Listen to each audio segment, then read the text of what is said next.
Hello students, today we will be discussing a very important topic for this course, and this knowledge will help you master in understanding how routing decisions are made when we have more than one routes to similar destination. The topic is called forwarding decision by routers.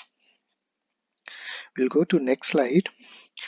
So in upcoming lectures, you will learn how to write a static route, what a dynamic routing protocols are, and how do they identify next hop for a given destination.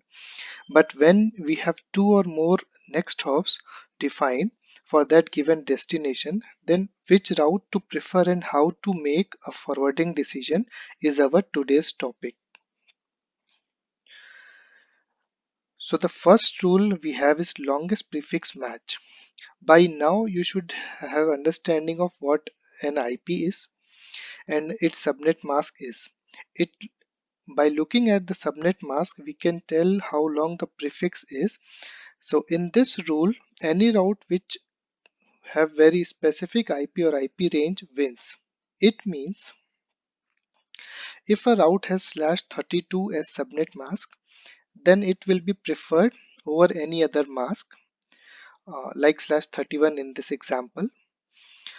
And if we have a route, let's say /24, then it will win over any subnet mask lower than it, like /23, /22, or even /16, etc.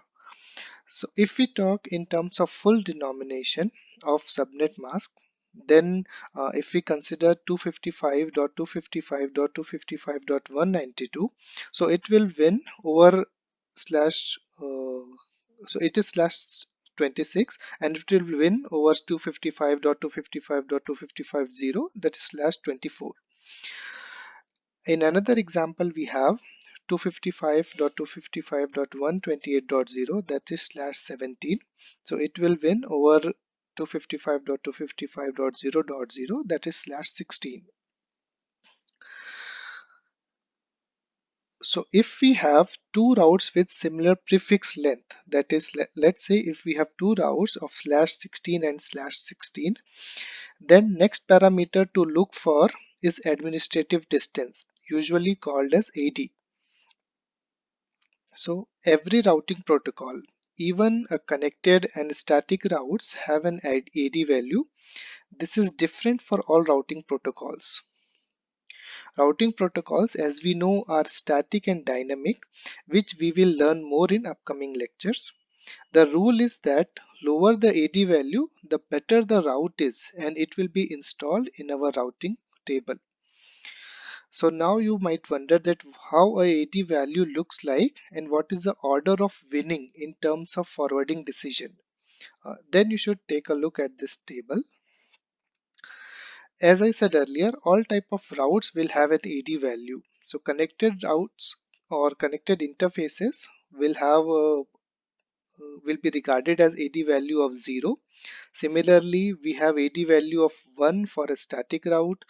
If we consider external BGP, then it has 20, and so on. So all the routing protocols will have an AD value, and the lower the AD value is, the better the route will be considered.